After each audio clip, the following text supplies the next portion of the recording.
நித்யானந்தம். இப்ப நான் எதை பத்தி பேச வந்திருக்கேன்னாக்கா நம்மளுக்கு கிறிஸ்துவம் கிறிஸ்துன்னு சொன்னாக்கா நமக்கு என்ன ஞாபகம் வரும்? ஒரு மாதம் ஞாபகம் வரும். அதே போலதான் இஸ்லாம் அப்படின்னு சொன்னாக்கா ஒரு மாதம் ஞாபகம் வரும். கைலாசா, சாமி கைலாசான்னு எதை சொல்றாங்கன்னாக்கா கைலாசாங்கிறது இந்து. எல்லா இடத்துலயும் கைலாசம் அமைச்சிருக்காங்க. எல்லா இடத்துலயுமே ஒரு ஒரு சனாதன இந்து தர்மப்படி இந்துக்களை உருவாக்கி இருக்காரு. எப்படி ஒரு இந்துவா வாழ்றது, எப்படி ஒரு இந்துவா நடந்துக்கிறது உருவாக்கி இருக்காங்க.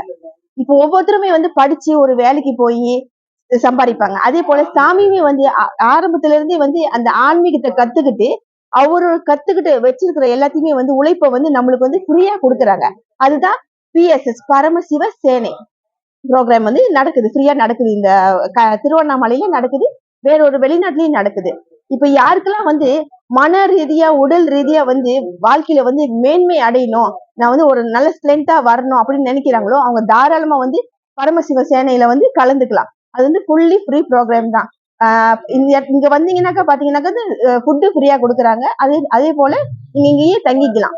நீங்க வந்தீங்கன்னாக்கா நிச்சயமா ஒரு நல்ல நல்ல ஒரு மாற்றத்தோட வெளியே போவீங்க. இந்த 30 நாள் ஆனா கண்டிப்பா அட்டென்ட் பண்ணிட்டு அவங்க சொல்றதை கேட்டுட்டு போனீங்கன்னா நல்ல மாற்றத்தோட நீங்க வெளியே போவீங்க. நித்யானந்தம்.